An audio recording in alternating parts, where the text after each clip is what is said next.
Alright, good afternoon everyone. We're going to go ahead and start into our next unit. Now, we finished, I feel like I jumped in there a little too quick, but it's okay. We just finished our unit on the mole, dealing with, how to move from this microscopic, very small particle to something that we can work with and we can actually complete reactions with.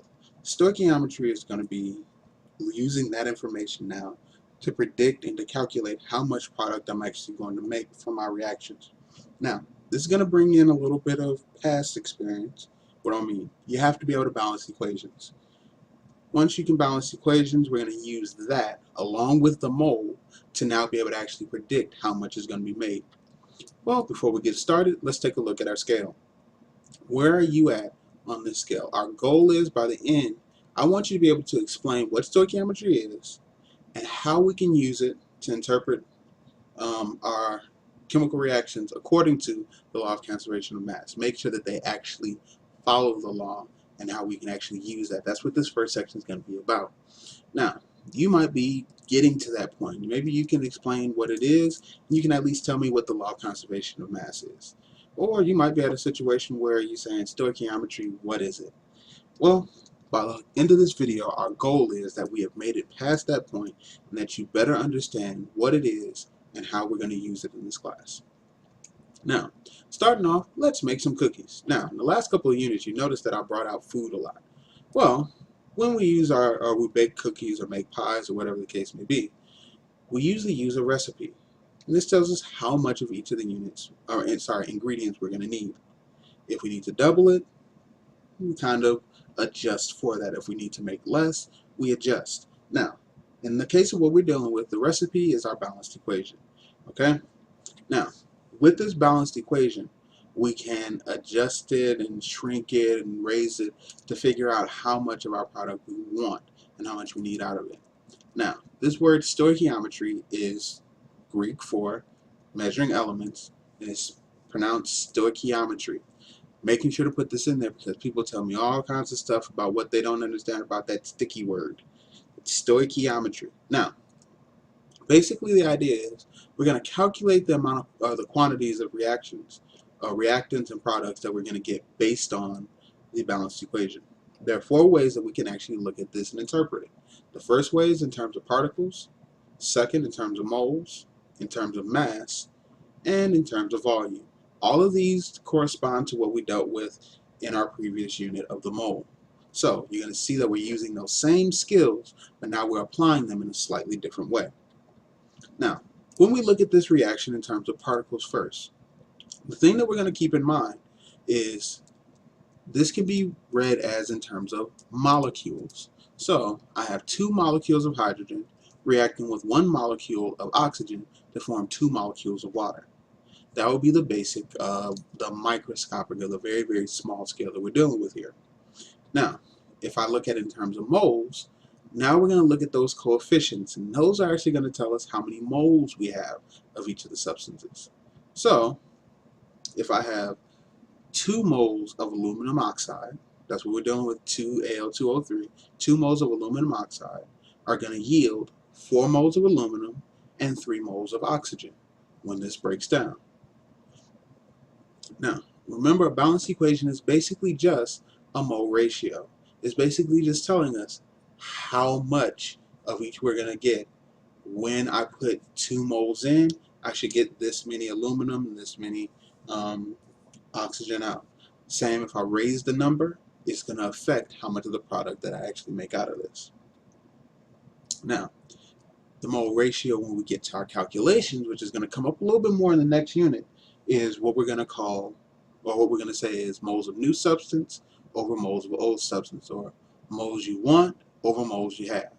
You're going to hear me say that a lot, so you want to make sure that you have that ingrained in your mind. When I ask you what's the mole ratio, we're going to look at the moles you want, divided by moles you have. And these numbers are actually going to come from our balanced equation.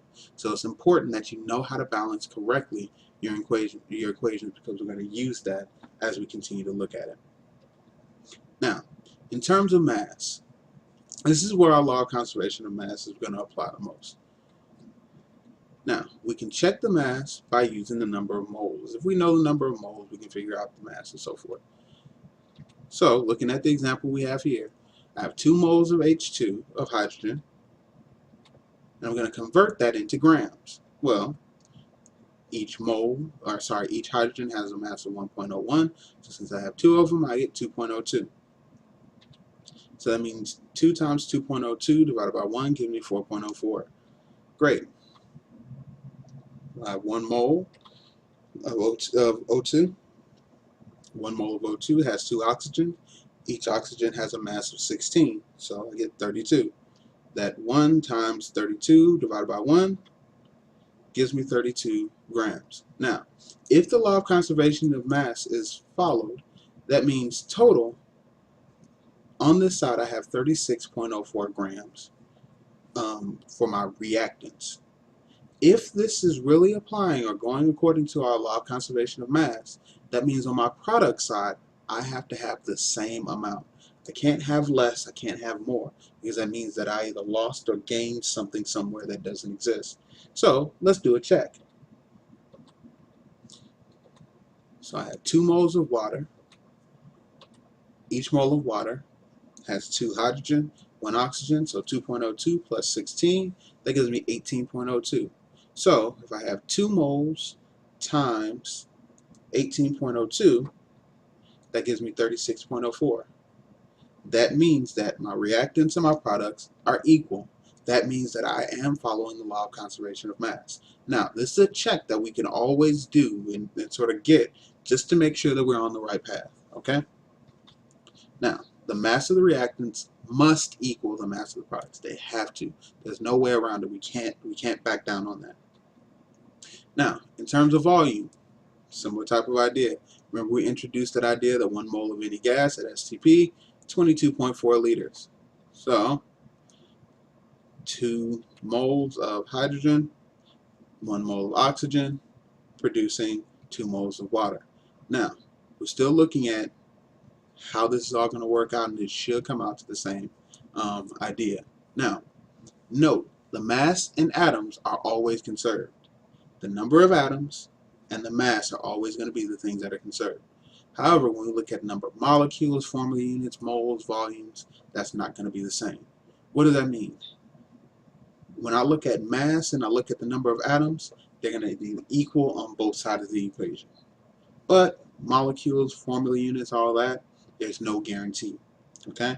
Because if we're looking at this in the case of what we have here, I have 2 times 22.4, 44.8 plus another 22.4, and on this side I only have the 44.8 in terms of number of moles of gas. But that's a whole nother thing that we're going to talk about in a couple of units, so don't fear about that too much.